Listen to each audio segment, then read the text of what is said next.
Yo, what is going on, everyone? My name is Nick, or the Notorious Fantasy, and in today's video, we're going to be breaking down my week number 3 wide receiver start or sit decisions for the 2024 fantasy football season, going in depth through every single matchup from Thursday Night Football all the way up through the doubleheader on Monday Night Football, telling you guys whether I would start or sit the wide receivers in all of those games. But before we could get into things, I would like to ask that if you guys are new to the channel and you do end up enjoying today's video, that you please make sure to hit that subscribe button down below. And while you're down there, whether you are new to the channel or not, please make sure that you do leave a like on today's video. It would help me out a ton. If you want to follow me on Twitter or X, please do so at NotoriousFantasy. So without further ado, let's get into my week number 3 wide receiver start or sit decisions for the 2024 fantasy football season.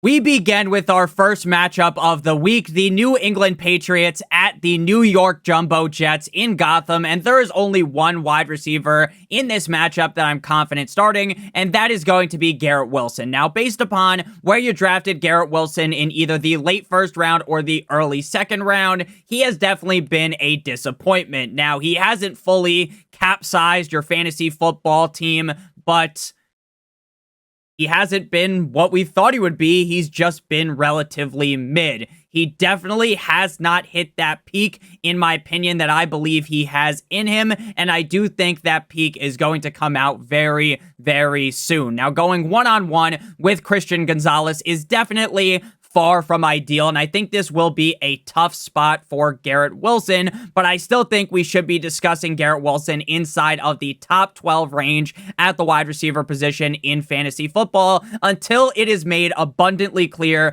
that he is not the alpha wide receiver on this team and that maybe Aaron Rodgers won't be able to elevate Garrett Wilson, but I'm still under the impression that Garrett Wilson is the number one guy on this team, that Aaron Rodgers is going to be able to elevate him into potentially being a top 5 wide receiver in fantasy football. So after 2 somewhat mid games, I'm not going to sit here and panic. You should definitely rank him inside of the top 12, and you should definitely start him this week. Now, Allen Lazard posterized the 49ers defense in week 1, Aaron Gordon style, but then week 2, he scored just 3 points up against the Titans. We know that Rodgers does have a love affair for his guys from the Packers, Randall Cobb, Allen Lazard, but ultimately, nothing I saw last week gives me any ounce of confidence to start him up against the Patriots. Mike Williams still hasn't gotten fully ramped up as the wide receiver 2 on this team, and maybe he never does because Lazard is higher on the pecking order. I do think if the team was to give him the correct amount of snaps, and once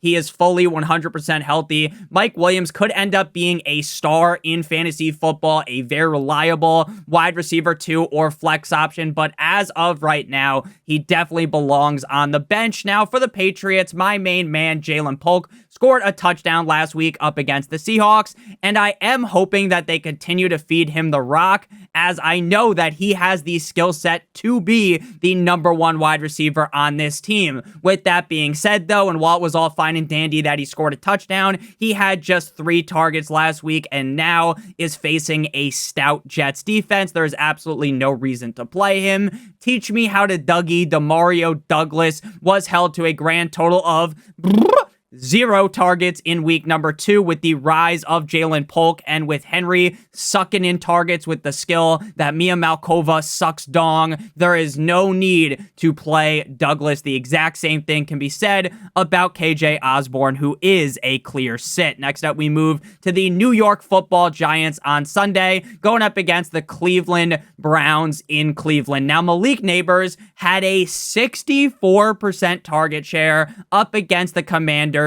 in Washington last week. That basically means 2/3 of the time the ball was thrown by Daniel Jones, it went to Malik Neighbors, which is just crazy. In that game, he was the wide receiver 3 and ripped off 10 receptions for 127 yards and a touchdown.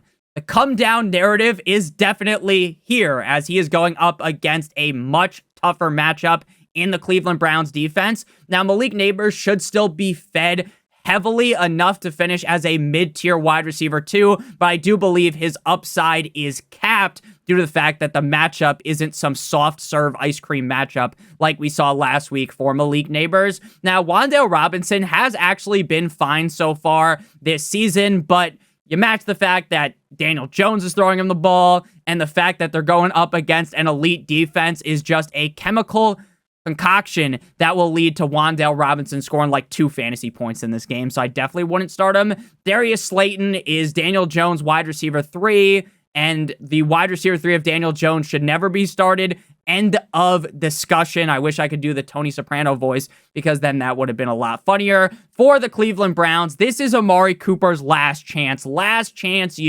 for Amari Cooper. One last ride with Cooper, as while he's been playing a ton of snaps and has received 8 or more targets in both games to start off the season, he has just 5 catches for 27 yards. I will reluctantly play him this week due to the matchup being a wet dream, but I am ready to drop kick this man down to being a sit weekly if he can't perform up against the Giants. He is a low-end wide receiver for me on the week, a bottom of the barrel start due to how bad he has been.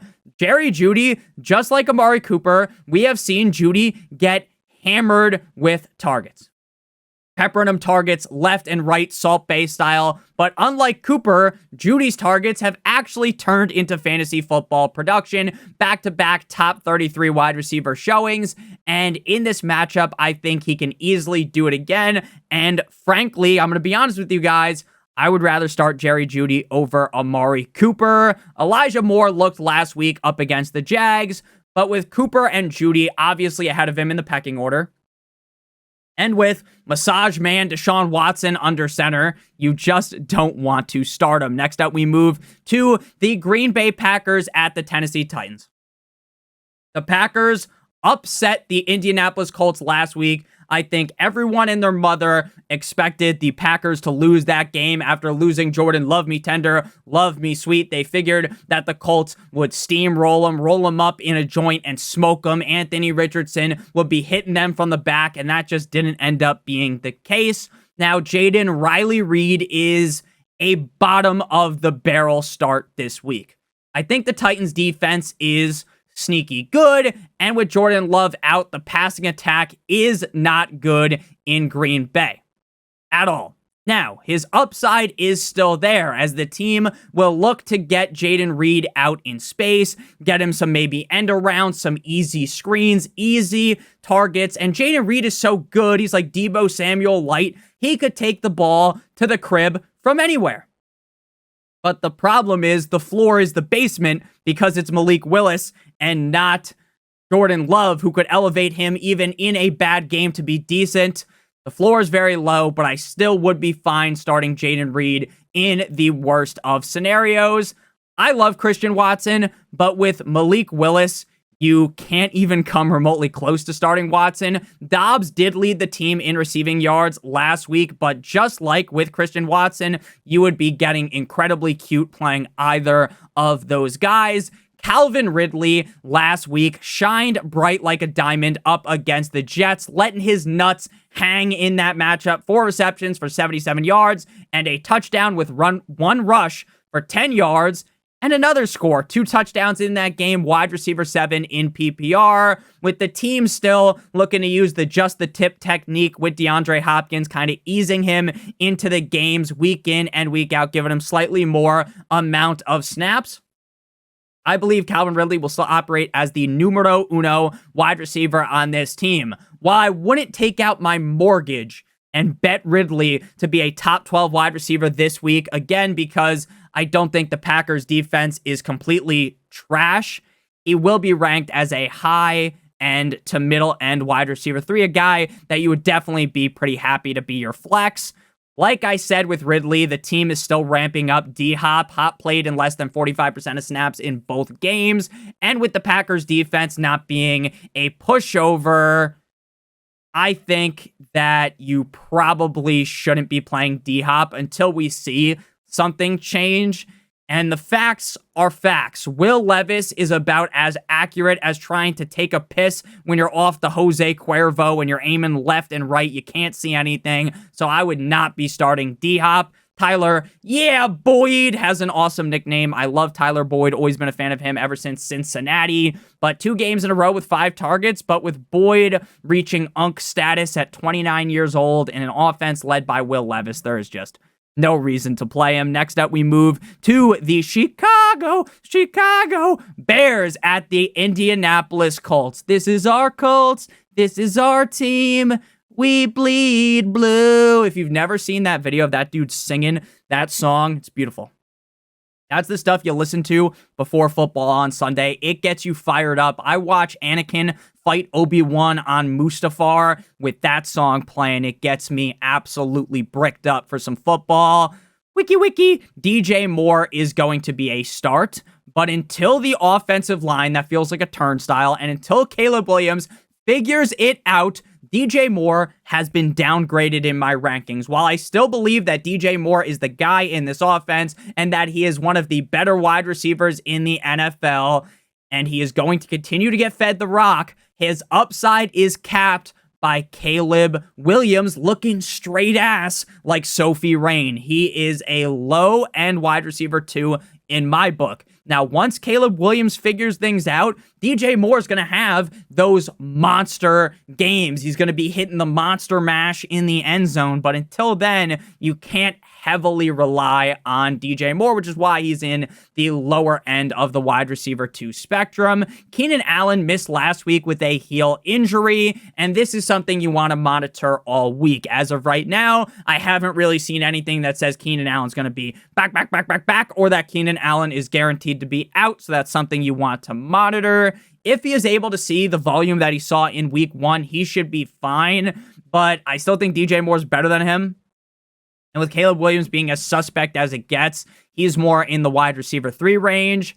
Rome Odunze, with Moore and Allen being the clear number 1 and 2 wide receivers on the team, and with Caleb throwing the ball that is shaking like some ass in the strip club, I just frankly don't think you could start Odunze whether or not Keenan Allen plays. Now, for the Colts, Michael Pittman has entered that George Bush scenario, the J. Cole scenario, right? Where it's like, fool me one time, shame on you.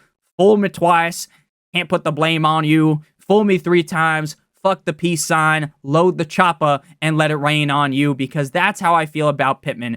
Back-to-back games, I have been led astray. I have been hoodwinked by Michael Pittman. Now, I was someone that didn't like Michael Pittman in fantasy drafts this year. I loved him last year. I was banging the drum for him, and it was a great success if you drafted him this year. I was like, you know what? His ADP is a little too high. I'm a little squeamish. I don't really want to draft him. But if you had drafted him, he's definitely hoodwinked you. The targets are there, 7 and 8 targets, but the production hasn't been there. This game should be the coming out party for Pittman, and if it isn't up against the Bears defense, I think we're going to have to consider knocking him off of being in that mid-tier wide receiver 2 perch into being a wide receiver 3 and potentially becoming a sit. Now, it seems to me like Josh Downs should return from the ankle injury this week. If he does, that will knock Pierce down a peg, since Josh Downs, I think, is going to be pretty involved in this offense. Pierce has had back-to-back weeks as a top 20 wide receiver. So if Downs is out, I'm going to elevate Pierce into being a lower-end start. If Downs plays, I don't want to play Pierce. Now, based upon what I saw out of A.D. Mitchell in Texas in college, I do believe that he's going to be a fine wide receiver at the NFL level. But now, 3 games into his career, and with Anthony Richardson being hit or miss, I guess they never miss, huh? I definitely don't want to be playing Adonai Mitchell. Next up, we move to game number 5 here. The Houston Texans at the cold like Minnesota Vikings. Now, when it comes to the Vikings, Justin Jefferson did exit last week's game up against the 49ers with a quad injury, but as of right now, he is listed as day-to-day, and it's not expected to be serious. But again, it's something you want to monitor. You don't just want to blindly throw Justin Jefferson into your lineup, and then Justin Jefferson ends up not playing, and then you're like, Nick, you told me you thought he was going to play. Make sure you pay attention to it. And I said all summer long that this man was quarterback proof. It didn't matter if me, you, Darnold, McCaffrey, whoever the fuck was McCaffrey, McCarthy was out there. It doesn't matter. It don't matter. He's going to be great. And based on how Darnold's been looking, who's looked solid, he's been revived in Minnesota. He just needed a little revive. I expect top 12 finishes every single week. The man had 133 yards and a touchdown up against the 49ers. It wasn't like he went up against some peewee defense, the fucking Commanders or something. It was up against the 49ers. Jay Jettas is a must-start top 3 wide receiver on the week, assuming that he plays. Now, Jordan Addison-Ray missed last week with an ankle injury that he suffered in week 1. I do not believe that he suits up on Sunday in this game.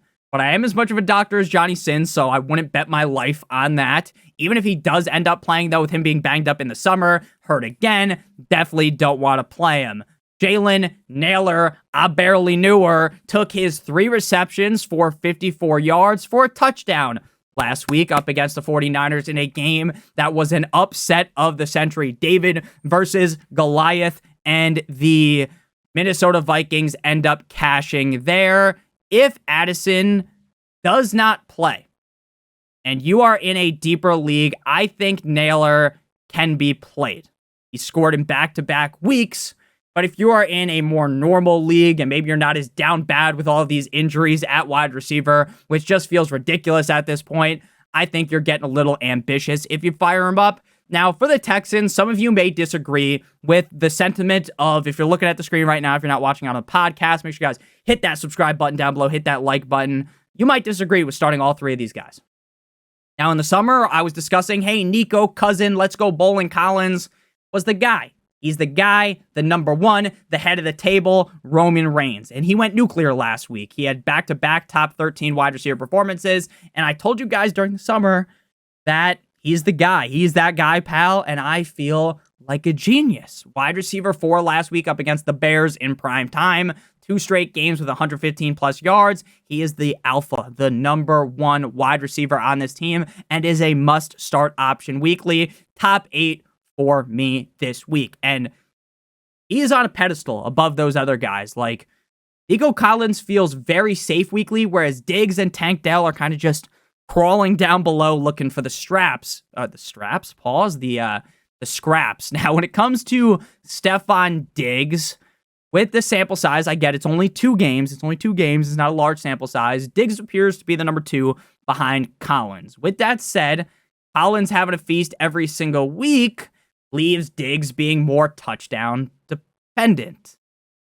But with the upside of Stroud and this offense as a whole, you're going to want Diggs in your lineup every single week as that high-end wide receiver 3, the low-end wide receiver 2. But there's going to be very bad performances, a ton, out of Diggs and Dell. Dell had a rough showing last week, and rough is used very lightly. Very, very lightly. Bro had 1 reception for -3 yards and 3 rushes for 16 yards. Just like with Diggs, the explosiveness of this offense, the boom, boom, firepower of this offense makes it hard to sit Dell. But man, with him feeling like the clear number 3, his stock is plummeting like it's fucking Black Monday. I am scared to death to play Tank Dell, but the upside's still there for me to rank him as a start, as a mid-tier wide receiver 3. Next up, we move into game number 6 here, the Philadelphia Eagles at the New Orleans Saints. But before we break down this game at the wide receiver position, as well as the rest of the games on Sunday's slate, and then the doubleheader on Monday Night Football, I would like to give you guys a quick word from our friends and our sponsor over at Underdog Fantasy. Now, if you're new to Underdog Fantasy and sign up with code Notorious, you'll be able to claim your free pick like Aaron Rodgers higher than half of a total yard, Plus, you receive a first-time deposit offer of up to $1,000 in bonus cash. You are going to take that Rodgers higher than half a total yard on Thursday Night Football against the Patriots. Match that with one of the Patriots players or one of the games on Sunday or Monday.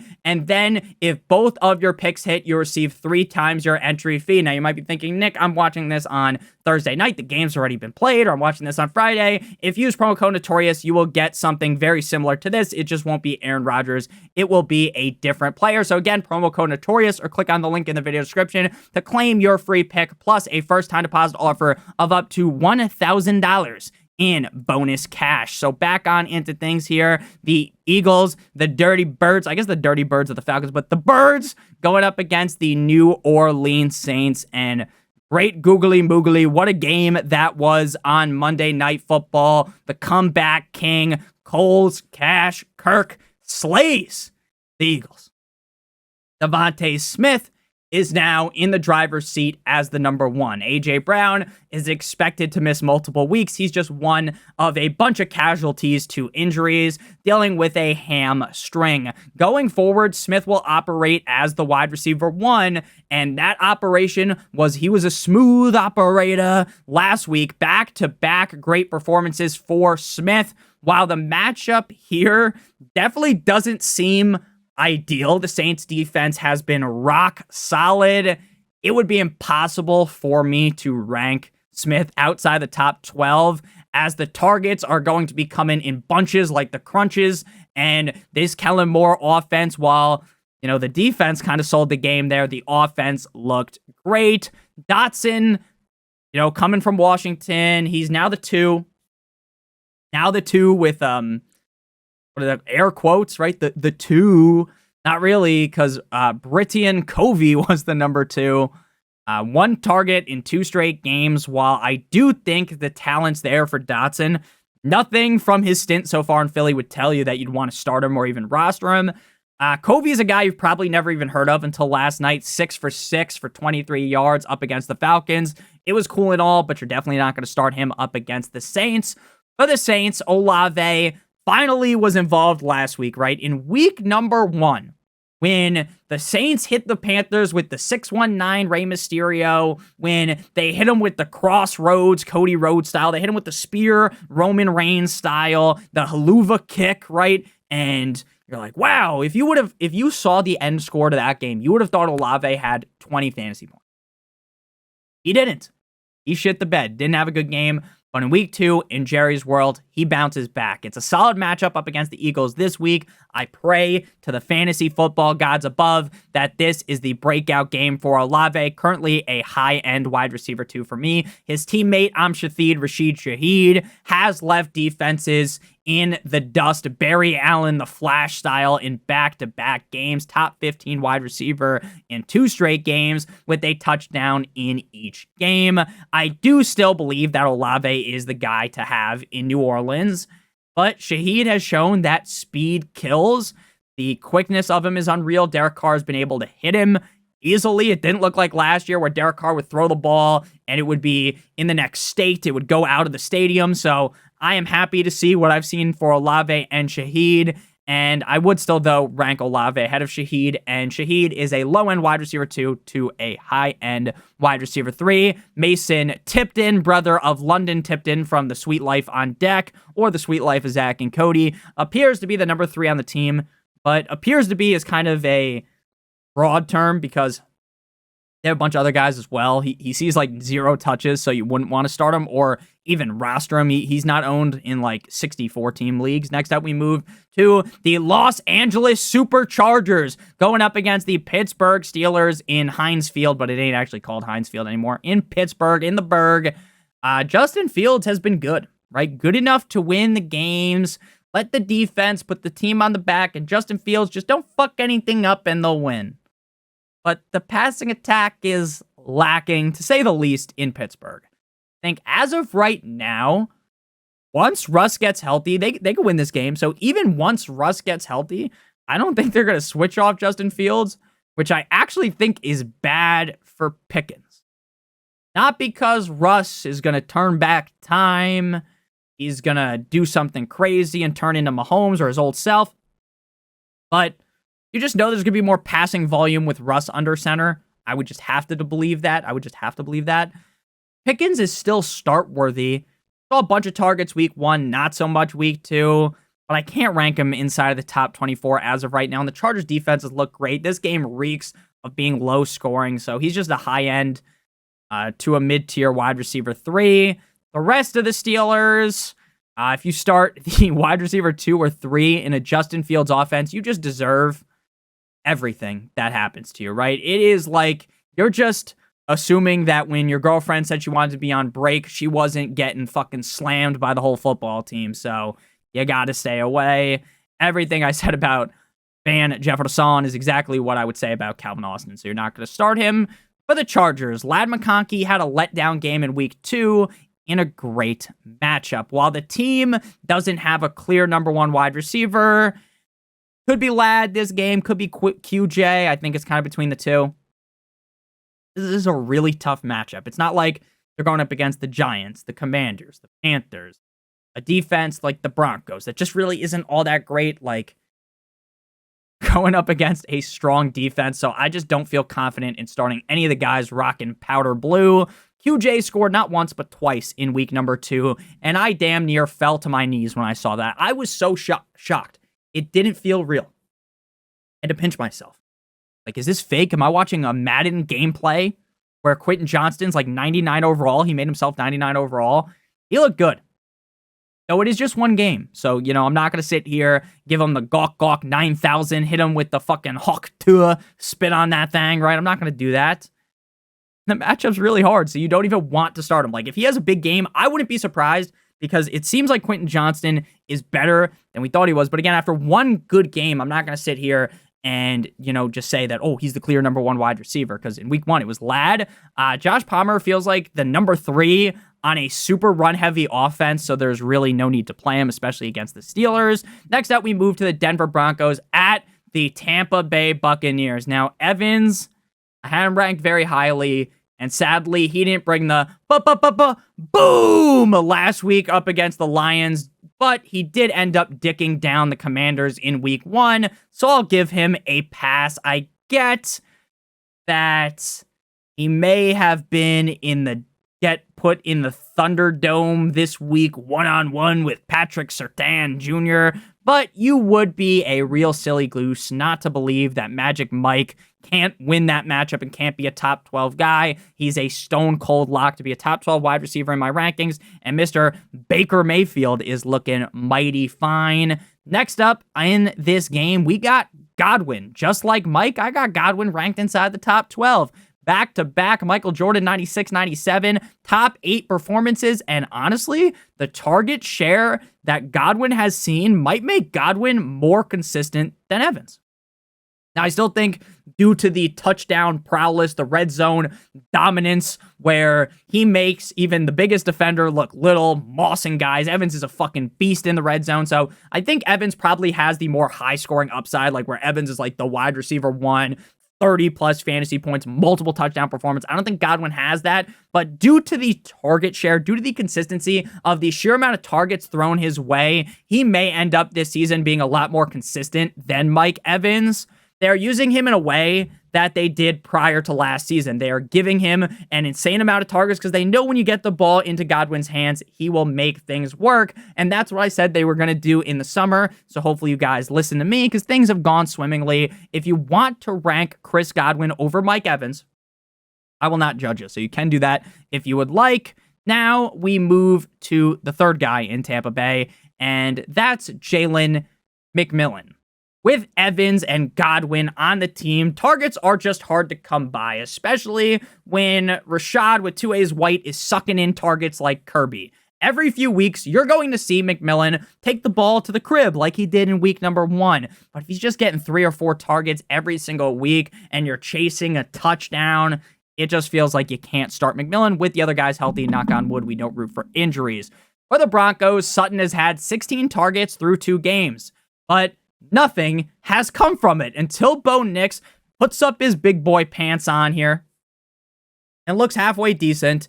Even with Sutton being the wide receiver 1, I'm not playing him. Now, Josh Reynolds looked good in 2 straight games, and some people might be like, ooh, up against the Bucs, I'm going to get cute, and I'm going to play him. Just like with Sutton, you're relying too heavily on a risky quarterback in his rookie year. I am not playing him. Mims has had 3 targets on the season. He's not even rosterable in like a 32-team league. Next up, we move to the 4 p.m. slate. So we talked about this in the running back video. We finally have a slate where not all of the games are at 1 o'clock. We have a decent amount of games at 4 and on, talking about Eastern Standard Time, of course. The Carolina Panthers at the Las Vegas Raiders. Now, Bryce Young has been sent on a one-way flight straight to Cancun. Andy Dalton, the Red Rifle, will be put under center this week, which should elevate Deontay Johnson. Now, I would have to be smoking on some fucking toad venom to tell you that I truly want to start Deontay Johnson, but with so many injuries at wide receiver, he's going to crack the startable wide receivers. He's one of those bottom-of-the-barrel guys, but I do think now with Andy Dalton at the helm, we are going to be able to see what Deontay Johnson can truly do. Adam Thielen has been playing football since Fred Flintstone was fucking maneuvering Earth, him and the Yabba Dabba Doo gang, so old. He's like 32 years old. He's still a fine wide receiver, but you're not going to play him in fantasy. Xavier, somebody touching my Leggett, was utilized heavily in week 1, his debut in New Orleans, but in week 2, he had 0 targets. So the only guy I'm playing in Carolina is Johnson. For the Raiders, Adams hit the Ravens from the back. How you like that? Like a stepsister stuck in the dryer, and it was awesome to watch. Devontae Adams was the wide receiver 5, 9 receptions, 12 targets, 110 yards, and a touchdown, right? Great performance out of Devontae Adams. He should have yet another big showing here up against a defense that couldn't stop me, so I expect back-to-back top 12 games for Adams. But while, if the quarterback play was better, it would be literally a lock. But because it's Gardner Minshew, even in easy matchups, it's not a lock for Adams, even though I'm going to rank him there. I'm just being blatantly honest with you. Jacoby has yet to really dip his toes fully into this offense with Minshew under center. I still think Myers is a very talented player, and he deserves a lot more respect, and he just deserves more targets. And maybe against the Panthers, that ends up happening, but until you actually see it happen, like, why believe it?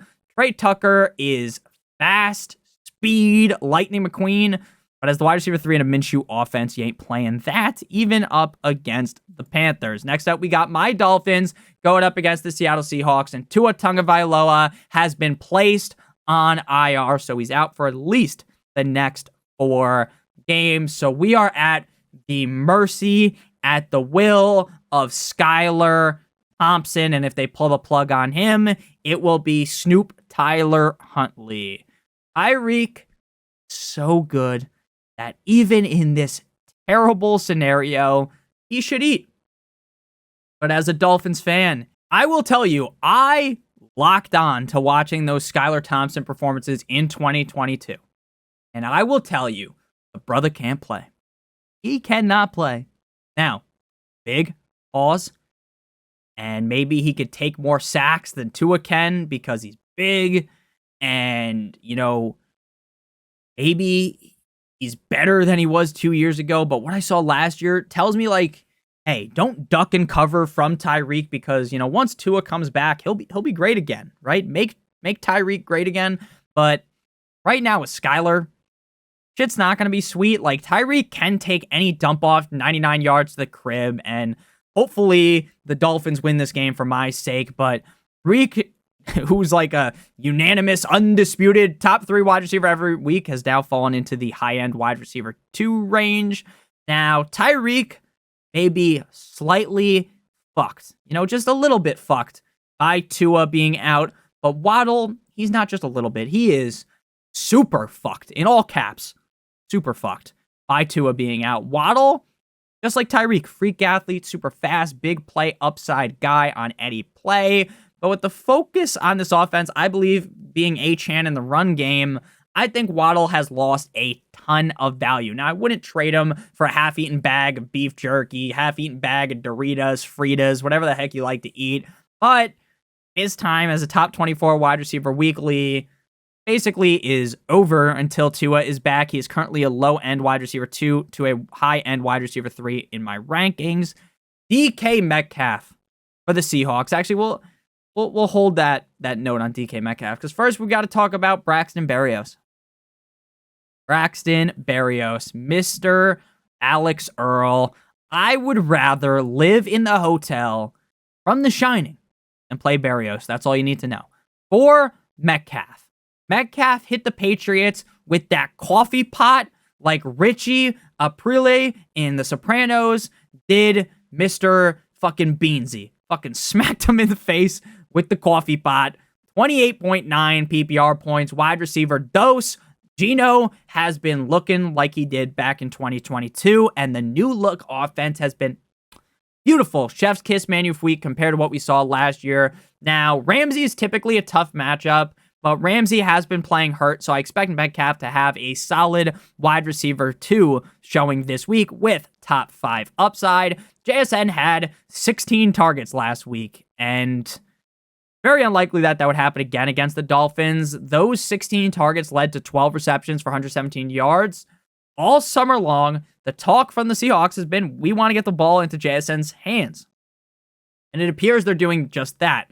But again, this is a very, very, very, very, very, very, very small sample size. So I am hesitant to truly glaze Jackson Smith-Njigba yet.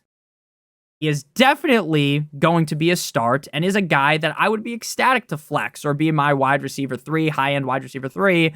But based on what we saw in week 1, where he wasn't really involved, and then week 2, it's a very stark difference. So I'm going to start him. But again, I'm not going to sit here and pretend like I feel like he's a super safe bet. Tyler Lockett in my pocket skirt is going to randomly appear out of nowhere like the Slender Man every couple of weeks and have like a top 24 showing. But my hope is that the team has passed the metaphorical torch to JSN and Lockett will be less relevant going forward. Next up, we move to the Baltimore Ravens at the Dallas Cowboys. This game is very, very simple. For the Cowboys, we just saw the Ravens get cream pied by Devontae Adams, and CeeDee Lamb should be able to have a similar, if not better, performance. I get the Cowboys' offense was sluggish last week, but I expect them to bounce back, return to form this week, even in a down game last week up against the Saints. Lamb still scored 19 points. There is a reason why I drafted him as either the wide receiver 1 or 2 in fantasy drafts, because he's one of the best, if not the best wide receiver in the league. You got to start him top 3 option. The rest of the Cowboys cooks popped off in week 1, bad in week 2, leaving us in limbo because Tolbert did the reverse. Bad week 1, great week 2. We don't truly know who the number 2 is, so you just don't play either of them. Really that simple. For the Ravens, back-to-back 10-plus target games for Mr. Zay Flowers, and we deserve to give him his flowers. With the Cowboys defense showing its flaws to start off the year, I think Flowers can definitely have another top 12 performance, just like last week. He is the clear number 1 guy in this offense, and with the matchup having that shootout potential, right? Aaron Burr versus Alexander Madison. Alexander Madison? What a graphic that is. I need to Photoshop that picture. I'm going to tweet that out. Aaron Burr versus Alexander Madison. Sorry, I mean, I was a history major in college, so I find that to be funny. Aaron Burr versus Alexander Hamilton. Flowers is an upper echelon wide receiver 2 on the week. Rashad Master Bateman is one of my favorite player nicknames. But, you know, that's the best thing about him. He's a flash in the pan every couple of weeks. He doesn't belong on fantasy rosters. Nelson Aguilar, run-heavy offense, wide receiver 3, you don't play him. Next up, we move to the San Francisco 49ers at the LA Rams. Now, if you told me week 1, we see the Rams, very fun game. Razor close matchup against the Lions. 49ers Rams week 3, I'm getting bricked up under the table thinking about it. Now we're in week 3, and everyone is hurt on the fucking 49ers.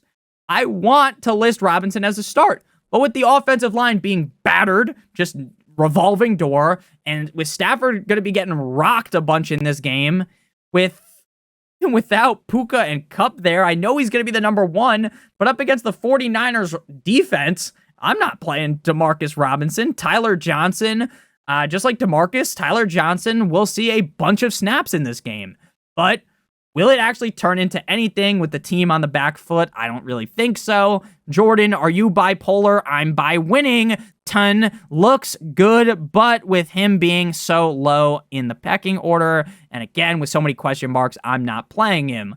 Brandon Ayuk is a must start. Now, he's not going to be ranked in the top 12, but he is a must start. Deebo Samuel's out for at least a few weeks, and we need Brandon Ayuk to show up. We need Brandon Ayuk to do something. He has been on the struggle bus for the first 2 games of the season, and it's clear that he's still rusty. He hasn't shook the rust off, and it's because he wasn't there in training camp trying to get $20 gazillion because of the holdout. If he can't play well up against this Rams defense that Kyler had in disarray last week, they were seeing ghosts last week, I would be in full-on panic mode about Ayuk. Right now, he's a high-end wide receiver, too. You gotta play him. Juwan Jennings with Deebo out. Jennings will turn probably into Randy Moss in one of these games, but you're never going to know which game it is, so you're just going to sit him. Jacob Cowing hasn't played a single snap through the first 2 games. Without Deebo, they're going to have to play him, but there's no reason to roster him because Jennings is going to be ahead of him, Kittle ahead of him, and Mason ahead of him in terms of targets. Next up, we move to the Detroit Lions at the Arizona Cardinals, the final game before we get into the primetime matchups here. Lions at Cardinals. Amon-Ra St. Brown suffered a contusion and cramping after getting banged up against the Bucs, but he is expected to be good to go. And it is noted that he avoided serious injury. Again, anytime there's an injury that sounds bad, contusion doesn't sound the best, you need to monitor the situation. You don't want to say, hey, 100% lock, put Amon-Ra St. Brown in, don't think about it all week, and then you get to Sunday, and the motherfucker, for some reason, is out. Make sure you monitor that. This game reeks. You could smell it through the screen. It smells like a fucking nice Thanksgiving dinner here. It reeks of points. Arizona defense, no bueno. I get they locked up Matthew Stafford and threw away the key last week, but I think that's just because the offensive line play. The Lions have a great offensive line. This could mean that Amon-Ra St. Brown puts up a performance that by himself wins you your week. I'm talking about a huge showing here. The man had 19 targets last week for 11 receptions and 119 yards. I know people panicked. They were afraid. They were petrified after one down week. But this is just the tip of the iceberg for St. Brown. He's a must start every single week. Top 5 when healthy. Now, while I do think Amon-Ra St. Brown is playing, if Amon-Ra St. Brown doesn't play, Jameson Williams is going to the tippy top of the rankings. He's going to be a top 12 guy. But I'm assuming Amon-Ra St. Brown plays, so he goes as a potential upside play. Now, he's been very safe. So he's been a top 24 wide receiver in back-to-back weeks. So he's going to be in the wide receiver 2 range. Jameson Williams, though, in the past, very, very, very, very hit or miss. But this season, he stopped being the one-trick pony. And the one trick was JMO run fast. JMO catch ball, touchdown. One-trick pony. This year, there's a lot more usage. It's not just, 1 or 2 targets a game, sometimes 0. This year, he's been getting a lot more targets. I think JMO will be a lot more consistent going forward. Again, nice wide receiver to play this week. Khalif Raymond, no need to start him. If I'm getting nervous about Sam Laporta, I'm still going to start him. I would never want to start Khalif Raymond. Maserati Marv for the Cardinals. He started off his season disappointing. Oh my God, Nick. You told me to draft Marvin Harrison Jr. You don't know anything about football. Why would you draft a rookie receiver in the second round of fantasy football drafts? Nick, you don't know ball. He struggled in his first ever start, and that means he's finished. Just one bad game. His season over. Yeah.